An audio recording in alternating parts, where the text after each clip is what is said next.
Hola a todos, ¿cómo les va? Bienvenidos a este segundo capítulo de este nuevo ciclo que estamos haciendo para Renacer Federal, que tiene que ver con los veteranos de la Guerra de Malvinas, en un año tan particular en el que se cumplen 40 años de la guerra, así que estamos hablando con ellos, en primera persona, con los que fueron los protagonistas de esta guerra, y hoy tenemos un invitado de lujo.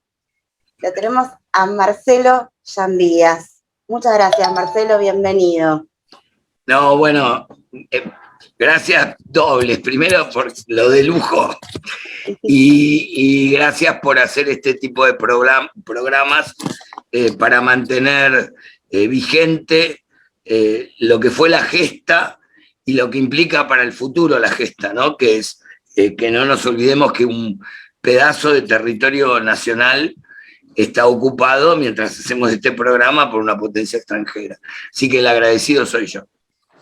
Bueno, muchas gracias, en serio.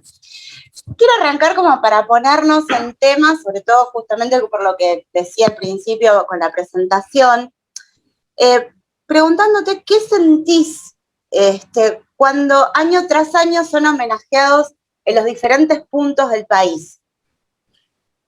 Bueno, mira, realmente tu pregunta es muy piola y cuando uno siente y recibe el afecto de los compatriotas, la verdad que es muy gratificante, a veces es abrumador, te diría, a veces da vergüenza, llena el alma, y sobre todo después de la posguerra tan dura que tuvimos, ¿no?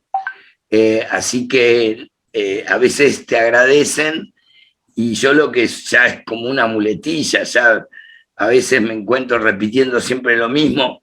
Yo digo que en realidad no tienen nada que agradecer. A nosotros, nosotros nos limitamos, lo único que hicimos fue cumplir con nuestro deber, hacer lo que nos tocó en el momento que nos tocó, como podría haber sido cualquier otro argentino que lo hiciera.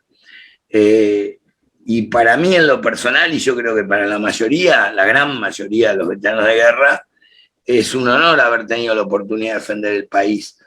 Así que en realidad los agradecidos por recibir ese afecto somos nosotros. En función de eso, justamente que estás mencionando, por ejemplo, una pregunta que me viene así, es, ¿qué sentías, por ejemplo, al estar en el campo de batalla, ¿no? Al pensar que estabas defendiendo la patria. ¿Qué pensamientos te venían a la cabeza en ese momento? Bueno, Lía, yo te tengo que ser sincero. Y esto creo que no es solo particular de mí, sino que un poco creo que pasa en todas las guerras y a todos los que van a la guerra.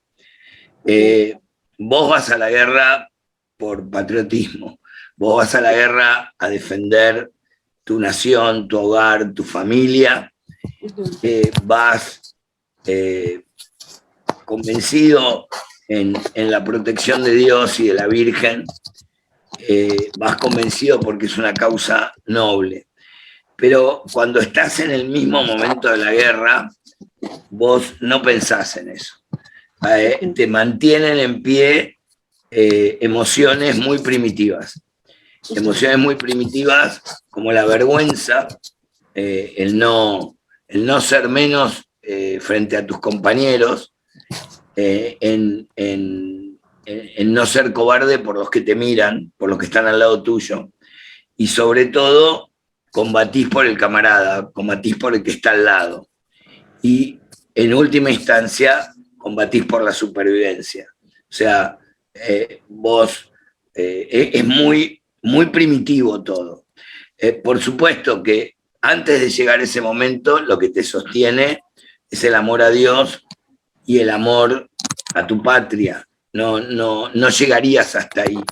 Pero en el último momento lo que te sostienen son tus camaradas. Vos peleás por el que está al lado, ¿sí? Para que no lo maten, para poder poner fuera de combate al otro, para digamos, ya te digo, es una mezcla como de vergüenza que no te vean que no te vea el que está al lado tuyo, que te quebrás, ¿sí? Es así, por lo menos lo que me pasó a mí, y después he leído que es muy común eso que yo te estoy contando. Y respecto a eso que estás comentando, digamos, respecto a la formación que tuvieron los soldados argentinos y el desempeño, digamos, en combate, vos, o sea, recordemos que fueron elogiados por los ingleses. O sea, ¿qué opinión te merece ese elogio? Bueno, mira, vos fíjate que es una gran paradoja eso, ¿no? Lo que vos decís es buenísima tu pregunta, porque los grandes medios de comunicación en la Argentina y la política en Argentina, sobre todo en los primeros años, y muy intensificado a partir del 84, vino todo esto que se dio en llamar la desmalvinización. Y se crearon muchos mitos, muchas mentiras que son aceptadas como dogma, ¿no? Y una era esta, ¿no? Te la voy a resumir como el chico de la guerra, ¿no? El chico de la guerra es una especie de víctima, un pobrecito, y no tiene absolutamente nada que ver con la realidad. La realidad es otra y es muy distinta. Y lo que yo te decía que es paradójico es que los primeros en reconocer el valor del soldado argentino en general, el sacrificio del soldado argentino en general, la forma en que combatió y cómo les costó, fue a los ingleses. Es lamentable cuando encontramos argentinos que no lo entienden. Por supuesto que las conductas no son parejas, digamos, no son regulares. En principio me refiero ahora a los soldados conscriptos, a los que hacían servicio militar obligatorio. Hubo algunos que fueron reservistas, la gran mayoría fueron reservistas, eran soldados que habían terminado su periodo de instrucción y habían sido en general muy bien instruidos, hicieron muy buen papel. Y hubo, no sé, un cuarto, un tercio, sinceramente no lo sé, pero hubo, ya te digo, un tercio, un cuarto de los soldados que participaron que eran de la clase 63, los soldados que recién habían sido incorporados. Por lo tanto, esos soldados, que por ejemplo fue la masa de los que yo tuve a mis órdenes, no habían completado ni la cuarta parte de la instrucción que tiene un soldado. Por lo tanto, esto tiene dos enfoques. Por un lado, uno profesional, que es decir, no, esto debería haberse evitado, ¿sí? O sea, vos no podés ir a la guerra con soldados que no están debidamente entrenados. Pero por el otro lado, no hay que dejar de ver que esos soldados le hicieron frente a la mejor infantería del mundo y la hicieron recular y les ganamos muchas veces. Entonces tiene doble mérito. Entonces hay esa doble mirada, ¿sí? Entonces esto, viste, como el vaso medio lleno y medio vacío. Si vos solamente haces hincapié en que estos soldados clase 63 no habían terminado su instrucción y lo dejás ahí, estás viendo la mitad de la historia. Y no estás viendo que esos soldados, justamente pese a no estar completamente entrenados y preparados, le hicieron frente a los británicos. Y ya te digo, en muchos combates parciales, en combates chicos, tuvimos nuestras victorias. Ahora, tampoco hay que olvidar que la masa de los soldados que fue sí estaba bien preparada. Y en esto me voy a extender un poco en tu pregunta para que se entienda totalmente. Sí. A ver, hay dos dimensiones, una objetiva y una subjetiva. La objetiva es que no es lo mismo ir vive una guerra particular, el piloto de un avión que pasa sobre el blanco a 800 kilómetros por hora. Y es una guerra, y los misiles que le llueven, y las evasiones, y los pocos minutos frente al blanco, y eso es una guerra. Otra guerra es la que vivió el marino que estaba en el crucero General Belgrano, lo torpedearon, y con olas de 9 metros y un frío terrible se la pasó en una balsa. Otra guerra es la que vive un artillero tirando con el cañón, Y otra guerra muy diferente es la que libra la infantería, sufrida, 2 meses y medio bajo la lluvia, y que llega al contacto directo con el enemigo, o sea, llega al combate cuerpo a cuerpo prácticamente. Son guerras diferentes. Entonces, a veces digamos, la experiencia que tiene uno no invalida la que tiene el otro. Son cosas diferentes en sí mismas, objetivamente. Y después está como cada uno personalmente lo vive, que es lo que yo digo que es subjetivo. Porque vos fíjate que, no sé, vos vas con una amiga al cine y por ahí a vos la película te emocionó y a ella no le gustó. Digo, después está cómo lo vivió uno, inclusive el mismo tipo de combate. Un día hay, a ver, a mí me ha pasado de tener soldados que un día se han quedado congelados por el miedo y otros días han sido heroicos. Y era la misma persona que en un momento reaccionó de una forma y en un momento reaccionó de otra.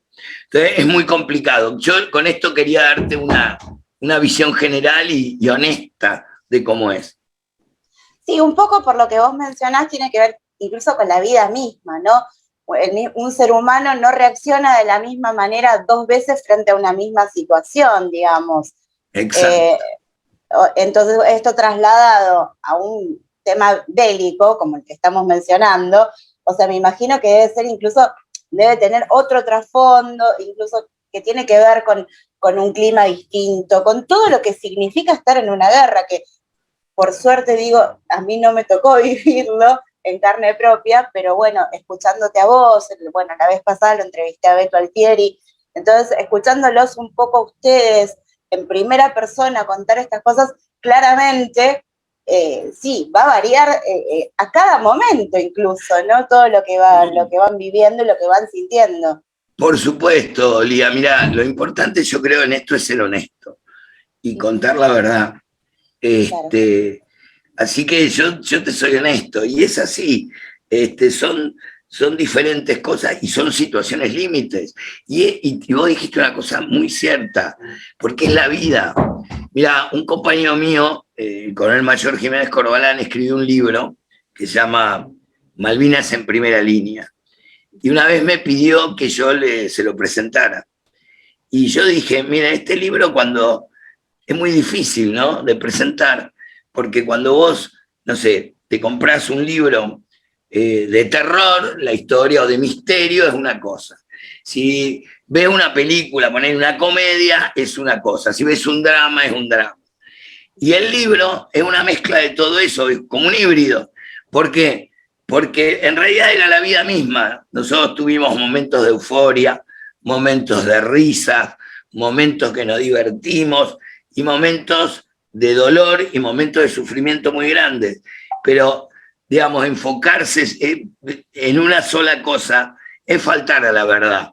Porque también éramos jovencitos, yo tenía 21 años cuando fui a la guerra, y mentiría si te digo que en algún momento no fuimos felices, o no fuimos felices cuando vimos correr a los ingleses, o los rechazamos, y festejamos el haber sobrevivido, no sé, y la camaradería, y contar chistes a la noche en el fogón, al principio cuando lo podíamos hacer, y está lleno de aventuras y de anécdotas, y nos juntamos, y por ahí cuando estamos, yo estoy con mis soldados, nos juntamos con los veteranos del Regimiento 4, nos juntamos una vez por año.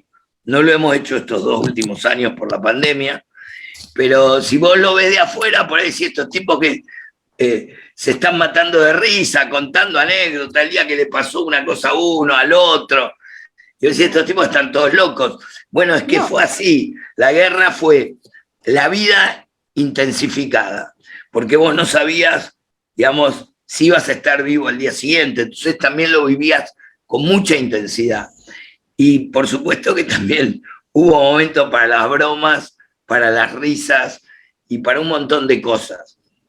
Se podría decir que en cierta forma también los hermanó a ustedes. No, bueno, por supuesto. Nosotros, digamos, los que hemos estado en combate juntos nos decimos hermanos de la guerra. Claro. Porque por supuesto que nos hermanó. Sí, sí, el estar frente a la muerte, el compartir los sacrificios, el frío, la angustia y todo, el miedo. Y bueno, eso te hermana, sin ninguna duda. ¿Y cuándo te enteraste que ibas a ir a la guerra? Es decir, ¿y qué estabas haciendo cuando escuchaste que se iba a ir a la guerra? ¿Cómo tomaste ese mensaje? ¿Cómo lo tomó tu familia? Bueno, lo mío es muy particular, porque yo en ese momento era cadete del colegio militar. Faltaba un año, digamos, a fin de año, en diciembre yo egresaba. A mí me faltaba un año. Entonces, primero en el colegio militar se corre el rumor de que íbamos a egresar y yo, por supuesto, no lo creí porque en el colegio militar había todo tipo de rumores, como cualquier lado así de encierro. Y de hecho, el 7 de abril, el 6 de abril, nos dijeron, mañana egresan. Así que retiramos equipo, nos dieron armamento. El 7 egresamos, nos dieron franco a la noche, como que te diga a las 7 de la tarde, con la orden de, en el caso particular mío, de presentarme en Campo de Mayo, en la escuela de infantería a las 6 de la mañana del día siguiente. O sea que fui a mi casa, agarré algunas cosas, efectos personales y me despedí. Así que, digamos, era parte, como te decía antes, de la aventura. Por supuesto que la familia lo vivió con angustia, y nosotros lo vimos con una aventura. De ahí al día, estuvimos un día en la escuela y fuimos movilizados al Regimiento 4, que también ya se corría el rumor que iba a desplegar en las islas. Aunque originalmente íbamos a la zona de Monte Aymon, cerca de Río Gallegos, porque no hay que olvidar en esto que nosotros teníamos un conflicto inconcluso con Chile, y Chile despliega fuerzas sobre la frontera, y no era cuestión de ganar Malvinas y perder la Patagonia. Eso también explica otra parte de los mitos que se cuentan, por qué, por ejemplo, nosotros, mi brigada, que era la brigada de Infantería 3, que estaba en Corrientes, va a Malvinas. Eso te iba a preguntar, ¿cuál era tu unidad y tu rol en combate, justamente? Ahí te cuento. Te decía que esto explica un poco por qué vamos nosotros y por qué por ahí tropas de montaña, mejor con equipo particular para el frío y qué sé yo, y bueno, se tienen que quedar cubriendo la frontera. Eso era, digamos, no es porque éramos tarados, digo, porque es parte de los mitos. Yo fui destinado al Regimiento de Infantería 4, cuyo asiento de paz está en Montecaseros, Corrientes. Fui destinado a la Compañía de Infantería C. Yo te cuento, el regimiento en ese momento tenía 4, en una unidad, el regimiento de una unidad, tiene 4 subunidades. Una compañía comando y servicios, donde está la plana mayor con el jefe de regimiento, una sección exploración, una sección morteros pesados, una sección comunicaciones, los radares, y 3 compañías de infantería, la A, la B y la C. Más o menos para unos 120, 140 hombres cada una en ese momento. Las compañías A y B eran orgánicas del regimiento, estaban ya formadas. La compañía C se moviliza, o sea, el regimiento no la tenía, es como que la prepara nada más que para la guerra. Por eso en mi compañía, la masa de los soldados, yo te diría 3/4 partes de los integrantes eran soldados nuevos. En cambio, las otras compañías tenían soldados clase 62 viejos, muchos ya dados de baja, que apenas se enteran que, digamos, de la recuperación de las Malvinas, se presentan espontáneamente en el regimiento para volver a ser incorporados, que es otra de las cosas que tampoco se cuenta. Bueno, y la compañía, mi compañía, tenía 3 secciones de tiradores y una sección apoyo que lleva 2 morteros de 81 milímetros y 2 cañones sin retroceso que, bueno, después no fueron utilizados en combate.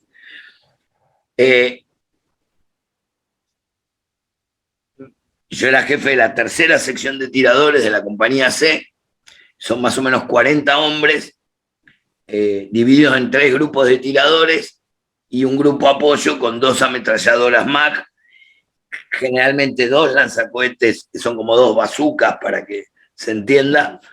Yo tenía uno solo. Bueno, esa era mi sección. Y mi sección no solo era yo nuevo, sino que excepto el encargado de sección, que era un sargento primero que venía de la escuela de infantería, muy bueno, Valdés, que era el más grande, debía haber tenido como 30, 31 años. Mis 4 jefes de grupo eran también movilizados.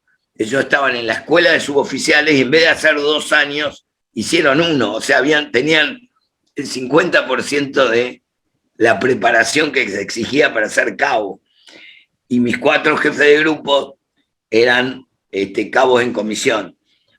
Peña, Valdés, Pintos y Ramos. Todos excelentes soldados. También muy jovencitos, apenas 18, 19 años tenían. Así que bueno, eso. Yo era jefe de la tercera sección de la compañía C del Regimiento de Infantería 4. Compañía que después, en Dos Hermanas, es reforzada. Nosotros ocupamos finalmente, a partir del 1 de junio, mi regimiento defiende Monte Harriet y el Monte Dos Hermanas. Monte Dos Hermanas se llama Dos Hermanas porque son 2 picos. En uno, en el sur, estaba yo con mi sección, y en el norte estaban las otras 2 secciones de tiradores de 2 compañeros míos, Mosquera y Pérez Grandi, y la sección apoyo, los Morteros 81. Después somos reforzados por 2 secciones más de la compañía, o sea que éramos 6 oficiales subalternos. De los 6 oficiales subalternos que estábamos ahí, 5 fueron puestos fuera de combate. Digo, esto también lo cuento porque después dicen, no, porque los oficiales no combatían. Bueno, de los 6, 5 fueron puestos fuera de combate. 2 muertos, el teniente Martela, jefe de la sección apoyo, el subteniente Silva, jefe de una de las secciones de tiradores de la compañía, y el teniente Nasser, en ese momento subteniente Nasser, y mis 2 compañeros, jefes de las 2 otras, de la primera y la segunda sección de tiradores, Mosquera y Pérez Grandi. Pérez Grandi muy mal herido, muy mal herido, casi pierde las 2 piernas que tiene, que gracias a Dios no las perdió, pero estuvo a punto de morir. Es una herida muy grave. O sea, el único que quedó, digamos, apto para el combate fui yo, lo cual es muchísimo, ¿no? De 6 oficiales que solo quede uno. Esto ya de por sí desmiente un montón de cosas, ¿no? Bueno, no sé si te contesté, pues yo me fui por las ramas. No, está buenísimo. Que hablando de eso, de todas las cosas que iban sucediendo, digamos, en el combate, dentro de todo lo que ustedes iban viviendo y todo lo que iba pasando, ¿no? Lo que iba transcurriendo en el día a día, ¿no? ¿Ustedes tuvieron conocimiento del hundimiento del ARA General Belgrano? Sí, teníamos algunas radios y escuchábamos Radio Carve de Uruguay. Entonces, más o menos supimos lo de Belgrano. Sí, por supuesto. Nosotros... ¿Y cómo los afectó? ¿Cómo lo sintieron? ¿Cómo tomaron esa noticia? Y mirá, ahí nos dimos cuenta que estábamos en guerra, ¿no? Si bien esto es el 2 de mayo, el 1 de mayo ya habíamos sido objeto, no cerca nuestro, pero ya Puerto Argentino había sido bombardeado por los aviones ingleses. Ya, digamos, ya sabíamos que estábamos en guerra. Claro. Hasta ese momento, por ahí, todavía estaba dando vuelta a la idea de que podía haber un arreglo pacífico, pero ya en ese momento sabíamos que estábamos en guerra. ¿Y cuál fue el trato que recibiste o de los isleños? Mirá, nosotros, yo tengo una anécdota particular, pero es muy particular. Nosotros estábamos en primera línea, no tuvimos contacto, particularmente ni yo ni mi gente, con los isleños. Nosotros primero desplegamos al Monte Wall, mi compañía, mi sección inmediatamente sube a un cerro aislado que es el Challenger, de donde estábamos nosotros hasta, bueno, había unos ingenieros que estaban, que tenían una voladura de un puente previsto, pero digamos, de donde estaba yo hasta Darwin, o sea, unos 120 kilómetros, no había nada. Estuvimos de ahí, fuimos a ocupar posiciones al Cerro Dos Hermanas, donde estuvimos el 1 de junio al 11, hasta la noche del 11 al 12. Después combatimos agregados al MIM-5 en Monte Tumbledown y Monte Williams. Y después combatimos en el Zapper Hill, que es la última altura que está antes de Puerto Argentino. Y no tuvimos contacto con los isleños. O sea, sinceramente te mentiría si te digo, porque claro, nosotros estábamos en el terreno. Un día en estos 2 meses y medio que estuvimos, fuimos a bañarnos a Puerto Argentino, que es una anécdota bastante, pues se calentaba agua de mar, salada, que se te pega con el jabón, es una porquería. Pero bueno, claro, pero bueno, imagínate que nos levantó muchísimo la moral, pues nosotros estuvimos estos 2 meses y medio a la intemperie, con un clima extremadamente duro. O sea, prácticamente casi todos los días llovía, estábamos empapados, y los últimos días hubo sensaciones térmicas. Esto no es que lo supe en el momento, lo leí después en los informes, teníamos 17 grados bajo cero. Así que, y mojados, era complicado. Así que, nada, el día que nos fuimos a bañar fue espectacular. Claro. Pero esa fue la única, digamos, yo no conocí Puerto Argentino. Nosotros estábamos en los cerros que, digamos, que fueron la línea defensiva de Puerto Argentino, pero no en el puerto. Yo no tuve trato con los isleños, realmente. Bueno. ¿Y qué sabías de las islas antes de la guerra? Bueno, creo que lo que todo argentino conoce, ¿no? Estas islas fueron, digamos, si bien en un primer momento no se sabe si son de España, de Francia o de Inglaterra, son claros los tratados donde Inglaterra finalmente las entrega a España y son parte de la corona española y son herencia nuestra cuando nos independizamos. Son ocupadas por Argentina, tienen gobernador argentino.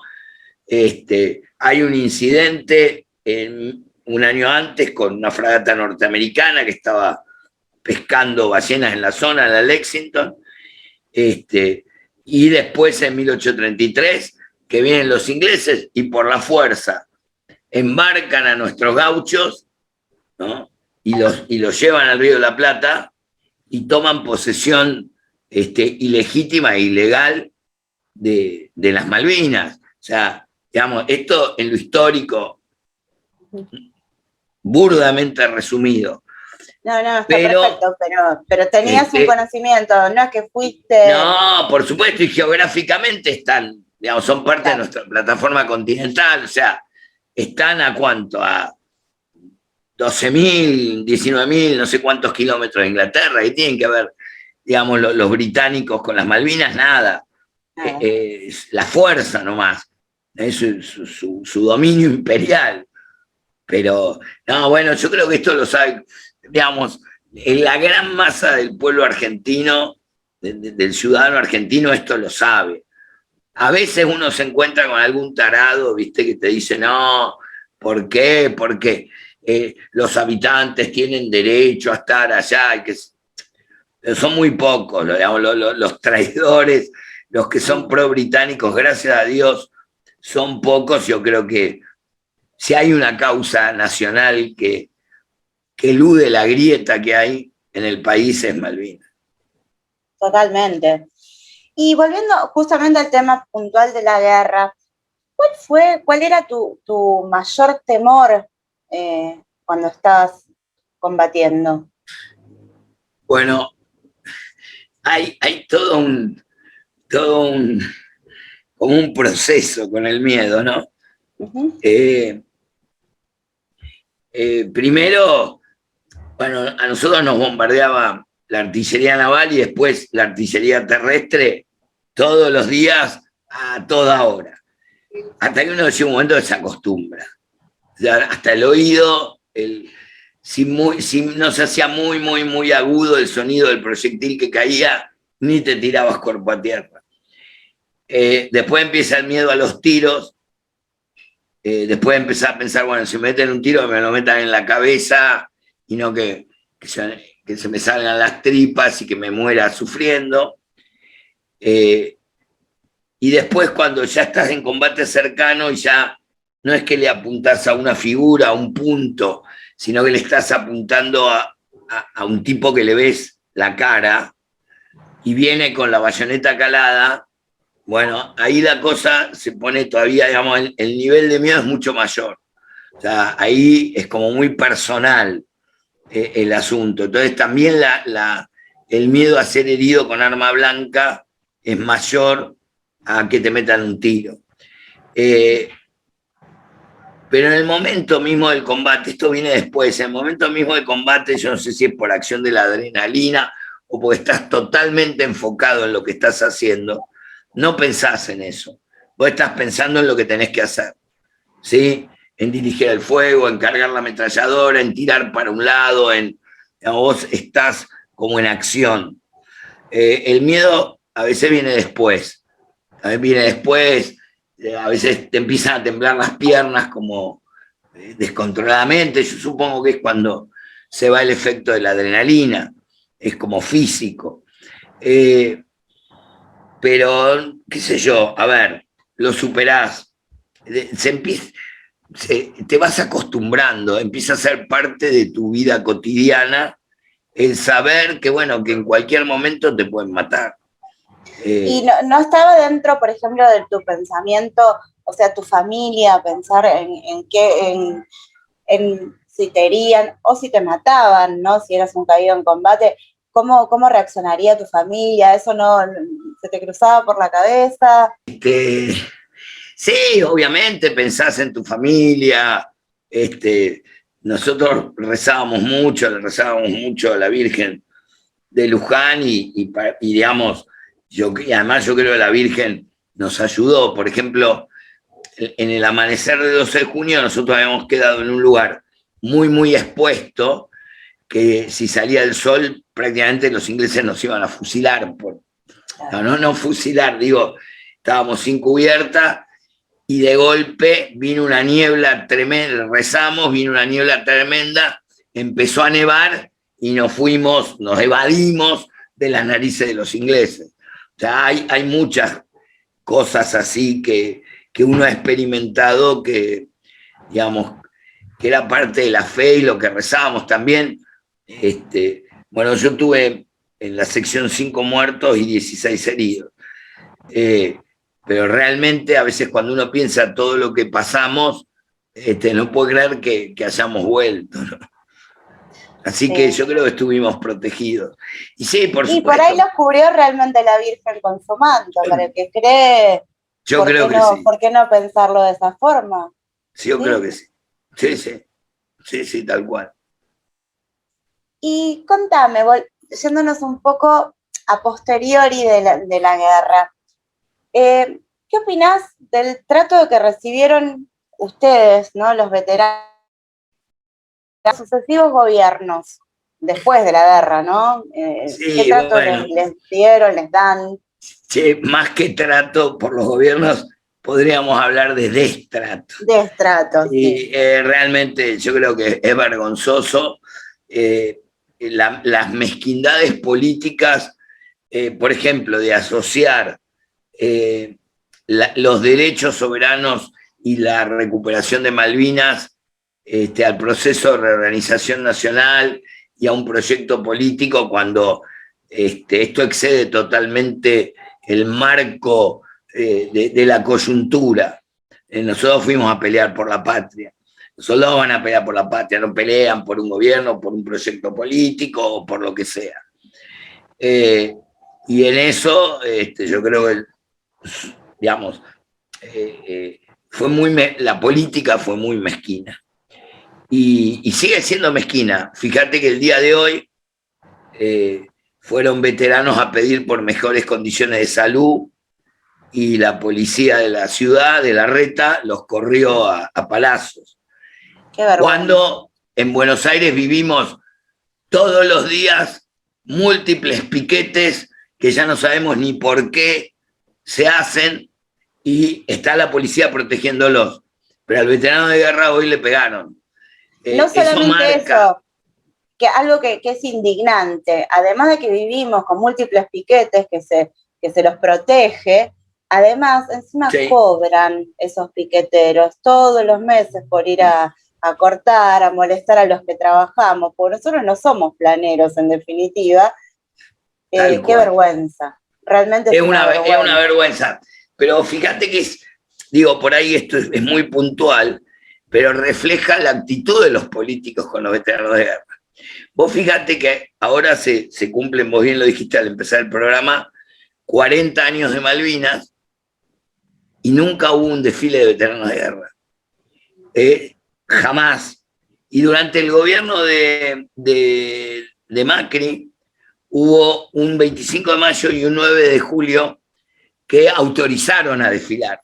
No es que organizaron el desfile. Era el desfile y dijeron, bueno, ya que hay desfile, que desfilen los veteranos de guerra. Claro. En el primer desfile, Macri se fue antes de que pasaran los veteranos de guerra. Y en el segundo desfile se sacó y publicó tweets jugando al ping-pong en un club de barrio. Entonces, digamos, las actitudes, yo creo en esto sí que todos los gobiernos fueron iguales. Los gobiernos han desmovilizado de una u otra forma. Inclusive Menem, que es el que crea la pensión para los veteranos de guerra, digamos, es como una de cal y una de arena, porque mientras hacía eso, firmaba los acuerdos de Madrid, que son la verdadera rendición argentina frente a Malvinas, a cambio de una pensión. Y bueno, qué sé yo no lo veo así, ¿no? Pero sí, la actitud en general, la política en general, ha sido totalmente desmalvinizadora y más aún, promoviendo las mentiras, estos mitos de Malvinas. Por ejemplo, nosotros tenemos el caso de un regimiento, es el Regimiento de Infantería 5, que va a la otra isla. Está frente en lo que se llama Puerto Howard, bautizado por nosotros Puerto Yapeyú, prácticamente enfrente de San Carlos, pero en la otra isla. Esta unidad, cuando los ingleses ocupan con su flota el estrecho que separa ambas islas, queda aislada de todo abastecimiento. De hecho, no solo se hunde un barco, hunden un barco en la Isla de los Estados, sino que después hay 3 helicópteros que caen al mar, hay 23 muertos argentinos tratando de llevar abastecimientos allá. La gente que está allá, como te decía yo, hoy también vivió otra guerra. Principalmente ellos sufrieron mucho la falta de comida. Vivían a cordero que carneaban ahí nada más. Y tuvieron un soldado que muere en la enfermería por desnutrición. Y entonces hoy hay una causa de crimen de guerra o de lesa humanidad, como que esto hubiera sido planeado para torturar a los soldados. Y la agrupación que promueve que tendrá unos 22, 23 veteranos de guerra, todos digamos, con una fuerte ideología de izquierda, que militan en un centro que es el CECIM de La Plata, están todos bancados por el gobierno. O sea, reciben fondos, viajan al exterior, los indemnizan, y promueven este tipo de cosas, que no solamente son una mentira terrible, sino que además le hacen daño al país. Y esta gente es la que acompaña o acompañó en su momento a Cristina Kirchner. Tenés en el Museo de Malvinas al soldado Edgardo Esteban, soldado que deja su puesto y muere otro en el lugar, y es el que hace este libro en el cual después se da la película Iluminados por el Fuego, que en el ambiente de veterano de guerra es Iluminados por el Odio, que es una sarta de mentiras, porque sucede una cosa, y esto yo no soy psicólogo, si algún psicólogo lo escucha, por ahí le encuentra la explicación a esto, pero se da el caso que el tipo que no ocupó su puesto y se fue a Puerto Argentino, que no combatió, que no hizo nada, cuando volvió algo tenía que contar, ¿viste? Entonces empezó a fabricar todo este tipo de cosas y se victimizó. Y empiezan todos estos los pobrecitos, soldaditos de la guerra, cuando el soldado de la guerra, yo podría nombrar, por ejemplo, a mis dos apuntadores de ametralladora, Mac, al soldado Cantero y al soldado Castillo, dos soldados que podrían haber sido soldados de San Martín, soldados increíbles que de chicos de la guerra no tenían nada y no cuentan esto. Pero estos tipos que fueron unos cobardes, que se acobacharon, que no hicieron nada, vinieron con estas mentiras, y lo que es indigna. Por eso vos me preguntabas al principio del agradecimiento. Mirá, uno no pretende que le agradezcan. Ahora que tampoco cuenten estas mentiras, de que torturábamos soldados, estaqueábamos soldados, pero por favor, teníamos el enemigo enfrente. No sean ridículos, inventen algo más piola, ¿viste? Vos no podés clavar una estaca en Malvinas porque la turba es una esponja. Es como que vaya a un médano a clavar una estaca. Aparte, como yo te decía, bajo lluvia, con temperaturas bajo cero, y se hubieran muerto todos de hipotermia si alguien hacía eso. Bastante que dándonos calor humano y improvisando como pudimos improvisar, nos mantuvimos en aptitud de combate y pudimos enfrentar al enemigo.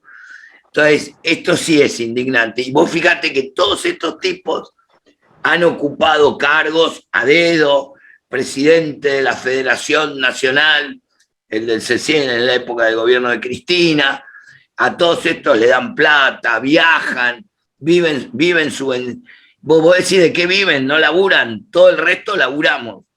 Pero estos Lo que pasa que es la constante de este tipo de gobiernos, ¿no? Populistas, más bien tirando a la izquierda y demás, de tener sus mártires, ¿no? Entonces, de llegar por ahí a la gente por el lado de los pobrecitos, como en este caso, inventar toda esa historia de los pobrecitos, justamente ¿para qué? Para seguir demonizando a las Fuerzas Armadas, a lo que tenga que ver con la derecha y todo esa cosa cultural, ¿no? Que vienen metiendo, machacando ese adoctrinamiento, porque es parte del adoctrinamiento esto también. O sea, contar mal una historia es parte del adoctrinamiento, porque las historias hay que contarlas bien, completas, no una parte, porque así es como después nuestros hijos, nuestros nietos, van creciendo entre mentiras, entre falacias, entre relatos. Tal cual, es relato. Eso duele. Viste, a veces esto, ¿no? Por ahí uno no necesita el agradecimiento, pero tampoco la mentira. ¿Viste? Tampoco. Por esto vuelve también a que gracias a Dios estuvieron los ingleses para contar lo que hicimos nosotros. ¿No? Qué paradójico. Que es el enemigo. De eso, ¿qué sentís por los soldados ingleses? ¿Conociste alguno, digamos, en profundidad? Sí, yo tengo una anécdota hace 10 años atrás, para los 30 años, viajé a Malvinas y me encontré con uno de los comandos británicos que luchó contra mí. ¿Por qué le encuentro una máquina fotográfica mía? Bueno, toda una historia. Y sí, y es muy loco, ¿no? Porque yo fui a la exposición donde yo estaba y le sacaba fotos donde estaba él, y él desde la posición donde él estaba me sacaba foto a mí de donde nos tiroteamos. Por ejemplo, en un momento él me dice, en un momento yo te estaba apuntando con un lanzacohetes, con los 72, y vos me pegaste tan cerca que yo levanté y el tiro te pasó por arriba. Y yo me acuerdo perfecto del tiro del lanzacohetes, del cohete que me pasa por arriba de la cabeza. Wow. A ver, la guerra de Malvinas, sobre todo por esto que vos me preguntaste, todo tiene que ver, lo que me preguntabas de los isleños, de los kelpers en aquel momento. La guerra de Malvinas, como puede haber sido la guerra en África del Norte en la Segunda Guerra Mundial, se hizo fuera de las poblaciones. Digo, no vemos, como vemos ahora en la guerra entre Rusia y Ucrania, muertes civiles. O sea, fue una cosa profesional. Entonces, digamos, ese soldado inglés que estaba del otro lado, equivocado, porque estaba, yo creo que no estaba combatiendo por una causa justa, pero estaba combatiendo por su patria y por sus camaradas. Y realmente, digamos, no hubo crímenes de guerra, no hubo, qué sé yo, fusilamiento de prisioneros de guerra, trato indebido. Cuando caían, cuando había heridos, nosotros atendíamos los heridos según su gravedad, y los ingleses hicieron lo mismo. Digamos, se respetaron lo que se dicen los usos y costumbres de la guerra. Fue una guerra entre caballeros. Entonces, ese inglés, de alguna forma, vivió el mismo infierno que viví yo. Entonces, hay una cosa media rara, porque hay como una curiosidad, como una atracción de querer saber qué pensaba el otro, cómo lo vio él, qué pasó, que te cuenten la otra, lo que vivió el otro, y no hay un verdadero rencor de soldado a soldado. Por supuesto que esto no tiene nada que ver con no defender la patria o no entender la soberanía, porque hay algunos que creen que porque uno habla con un oficial británico o con un soldado británico, ya es un traidor a la patria. Bueno, no entienden absolutamente nada. Bueno, es que lo que estás diciendo es buenísimo, o por lo menos yo la lectura que hago, ¿no? Desde el lado humano, ¿no? Lo veo. Digo, porque las dos partes, o sea, las dos personas entendieron que aún defendiendo la soberanía, porque ambos o sea, obviamente yo estoy con ustedes, ¿no? Con nuestros veteranos, pero entiendo que los ingleses también estaban defendiendo a su manera su soberanía. Ellos entendían que estaban defendiéndola. Y está bueno que independientemente de eso, o sea, se encuentren en la parte humana de respetarse como tales, que eso además, no es ser traidor a la patria. Lía, pasaron 40 años, o 30, o 20, porque más o menos ahí fue cuando se empezaba a tomar contacto. En el momento del combate, vos lo que querés al otro es matarlo para que no te mate. Digo, si vos le podés tirar, en vez de 100 tiros, 1000, se los tirás. A ver, no es que uno sea ni un... Ahora, cuando eso pasó, a vos no te queda rencor, porque el otro no es que, no sé, te fusiló a los prisioneros, o sea, una barbaridad. No, les dieron, los ingleses atendieron, por ejemplo, a los soldados nuestros, a muchos les salvaron la vida. El viernes pasado estuvimos con una de las enfermeras del Uganda que atendió a nuestros heridos. De hecho, en la reunión fue el entonces subteniente Juárez, que fue herido, y ella se emocionó porque era la que la atendía en el buque Uganda. Digamos, hay una cosa digamos, de respeto que no tiene absolutamente nada que ver con la cuestión de la soberanía. Mirá, muchos años atrás, yo tengo, mi segundo hijo ya tiene 29 años, es abogado, y cuando era jovencito, 17, 18, se fue un 2 de abril y quemó una bandera inglesa frente a la embajada. Y yo le dije, mira, Francisco, yo te entiendo y está perfecto porque vos estás manifestando digamos, este amor a Malvinas y este amor a la patria. Digo, pero a la patria no se la defiende haciendo estas pavadas. Puede quemar una bandera, la quema cualquiera. A la patria se la defiende siendo honesto, siendo trabajador, siendo buena persona, siendo buen profesional, y de última la defendés en la trinchera. Por supuesto que no es que reniego de quienes hagan estas cosas, porque quien la hace es porque tiene un patriotismo y lo manifiesta de esa forma. Yo no lo estoy criticando, por Dios que no se malinterprete. No, se entiende que tiene sangre en las venas, pero la enseñanza... Pero en realidad hay cosas más profundas, ¿sí? Nada, se me ocurrió contar esto, que no tiene mucho que ver, pero... No, está buenísimo porque tiene que ver también con eso, o sea, eso también es defender la patria, totalmente. Es el hecho de trabajar, de ser honestos, de comprometernos todos los días por ver cómo podemos hacer por nuestra Argentina para hacerla más vivible. O sea, un poco lo que estamos haciendo desde nuestros espacios políticos tiene que ver con eso, con ser un poco patriotas, no nos rajamos, o sea, no nos fuimos a otro país a salvarnos. No, y además dijiste algo muy interesante, Lía, porque uno lo que pretende es hacer a la patria grande y a su pueblo feliz, pero vos fíjate que hemos caído tan bajo que tus palabras fueran por lo menos hacerla vivible, dijiste, porque estamos tan mal que realmente lo que necesitamos hacer de este país un lugar vivible, un lugar que tenga códigos, aunque sea para la delincuencia. O sea, no puede ser que a una persona la maten para robarle las zapatillas o el celular. O sea, eso no pasaba hace 50 o 40 años atrás. O sea, no es que yo esté justificando a un delincuente de 40 años atrás, pero por ahí 40 años atrás un delincuente no le robaba a un jubilado. Hoy día se han perdido hasta los más elementales, digamos, los más elementales conductores de solidaridad, no sé, de amor entre los argentinos. Por eso, y yo te agradecía antes, que es importante, porque yo creo que Malvinas, como te decía, es una causa de unión nacional. Es una causa que Dios quiera que los jóvenes, por eso es importante lo que vos hacés, pues por ahí esto lo estamos hablando ahora y por ahí lo ven dentro de 50 años.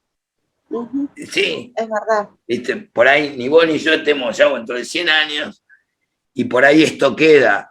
Y que entiendan lo que para nosotros significó, lo que fue desafiar a una potencia mundial con todo el apoyo de la OTAN, con el apoyo de Estados Unidos, y que estos argentinos, con pocos medios, estuvieron a punto de ganarles la guerra. Totalmente. Como para ir redondeando un poquito la entrevista, te quería... Yo soy muy charlatán. La charla, me encanta. Me gustaría preguntarte, así como última pregunta, y después así te voy a pedir alguna especie de reflexión. Quería saber si, bueno, vos me contaste mientras íbamos charlando que volviste a las islas. ¿En qué contexto vos volviste a las islas? ¿Fuiste por algún homenaje o por algo en particular? No, era esto que te contaba recién. Mira, es una anécdota interesante, anécdota nomás. Yo tenía una cámara de fotos en Malvinas, alguna de esas fotos que vos viste, no la que estoy con el guardiamarina de Guianchi, esa foto es del 14 o 15 de junio, ni bien había terminado la guerra. La otra y otras más que no tuve tiempo de mandarte, pues llegué, me bañé para venía de trabajar. Yo tenía una cámara de fotos, una Kodak Instamatic, sería una especie de reliquia hoy día, con un rollo de 24 fotos, había sacado 23, y queda en la posición, y la encuentra un inglés, saca esa última foto, tira la máquina y se guarda el rollo. Y lo guarda como por 20 años. Y un día se le da por revelarlo. Y en la foto aparecía yo, y mis soldados, por supuesto. Y el tipo se empieza a preguntar, ¿qué será del tipo este? ¿Lo habré matado? ¿No lo habré matado? Este comando inglés se llama Nick Taylor. Muchos años después se publica un libro que se llama Pictures from Far Away, fotos de un lugar muy lejano, que es un libro que hace un inglés con fotografías, no con fotografías profesionales. Ponen, por ejemplo, el cocinero chino de un barco de guerra inglés. Y las fotos que sacó y con epígrafes, va contando así en muy pocas palabras, en pies de página, no sé cómo se llama, la foto de un piloto, la foto de un mecánico de avión, de un marino, bueno, de soldado, y llega al final del libro y coloca las fotos que había sacado Nick Taylor. Y cierra el libro con las fotos mías. Y él, el que publica el libro, hace un paralelismo. Las fotos, por ejemplo, de ellos en Ascensión y las nuestras en Comodoro Rivadavia, como hacemos hoy una selfie, todos juntos, abrazados. Las fotos ya en Malvinas, las fotos cuando ya estábamos patrullando y después no hay más fotos porque estábamos en guerra. Oh, claro, claro. Y el tipo dice, fíjense que la misma foto que sacó Nick Taylor son como las mismas que sacó este oficial argentino. Y pone que Nick quisiera saber quién es y vive para devolvérselas. Este libro llega en manos bueno, acá es larga la historia, le llega en mano a un argentino que conoce a otro que qué sé yo, hasta que le pasan mi mail a mi correo electrónico y él me escribe con mucho respeto. Entonces me dice, mirá, se cumplen los 30 años, a mí me gustaría, yo hice un álbum con tu foto, me gustaría dártelo allá. Entonces yo le digo, mirá, Nick, muy bueno, pero a mí me sale, yo no tengo capacidad económica, era carísimo en ese momento, debe serlo ahora también, viajar a Malvinas. Y se entera un programa estaban haciendo un especial, la televisión británica, y me dijeron, si te pagamos el pasaje, ¿vos vas? Por supuesto, les dije, si me pagan, voy.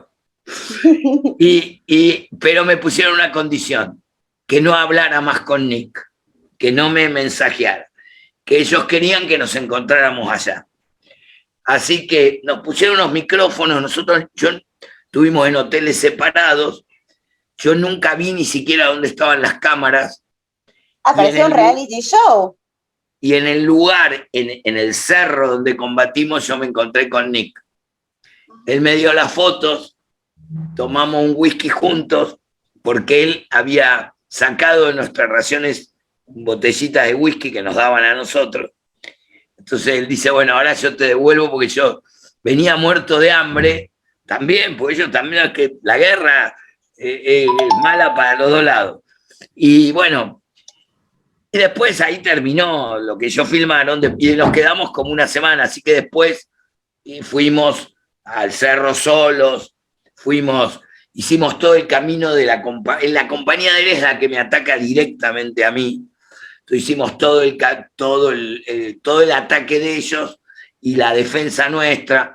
Hay un monumento a los soldados ingleses muertos que pusimos fuera de combate nosotros ahí, que son 4. Y les rendimos homenaje, nosotros solos. Y nada, digamos, nació una especie de amistad con un tipo que, bueno, que como dijimos, ¿no? Cada uno nos queríamos matar, pero nada, ahora ya pasaron 40 años, ¿no? Y yo sé lo buen soldado que es. Bueno, y ahí él me dijo, mira, con esto cerramos porque me parece una muy buena forma de cerrarlo. Yo te voy a decir lo que me dijo él cuando estábamos ahí solos. Él después de Malvinas combate en Irlanda del Norte, combate en Irak 2 veces y hace muchos, y va también a Afganistán. Y como él era parte de lo que se llama el SBS, el SBS Special Boat Squadron, es lo mejor que tienen los británicos, es conocido el SAS, pero el SBS es mucho mejor que el SAS. Y termina combatiendo en Uzbekistán, la tropa de élite. Y él me dijo, los únicos soldados que a mí me hicieron tener miedo y que yo reconozco y que a mí me costó vencerlos, son los soldados argentinos. Eso me dijo Nick a mí solo, porque él en un momento me cuenta que los teníamos tan dominados por el fuego, él decía pin down, que los tuvo que sacar a patadas el sargento encargado de sección de ellos y hacerle escalar bayoneta porque ellos ya se iban. Nada, creo que es una linda forma porque, digamos, porque él rinde homenaje al soldado argentino, ni a mí ni a ninguno en especial. De alguna forma esto es al argentino. Él, al único, con todas las guerras que tuvo, el único soldado que él respeta y que le hizo tener miedo fue el argentino. Bueno, me parece una linda forma de terminar así, ¿no? La verdad que sí, totalmente, porque, o sea, ahí también se desmitifica toda esa falacia de los chicos de la guerra, que todo lo contrario, fueron leones, fueron osos, o sea, fueron realmente bravos en el campo de batalla. La verdad que te agradezco un montón. No, Lía, yo te agradezco a vos. Lo que has hecho por el país, lo que seguís haciendo. Te agradezco el tiempo que te tomaste, más allá de tu disfonía, en el medio de semanas de laburo muy complicadas. Te agradezco, pero muchísimo. Que me yo te agradezco a vos. Yo te agradezco a vos, Lía, porque lo que vos estás haciendo con esto, patria. Así que gracias. No, por favor. Muchas gracias. Y gracias a todos los que pudieron vernos en esta oportunidad. Un placer realmente. Y bueno, nos vemos la próxima. Gracias.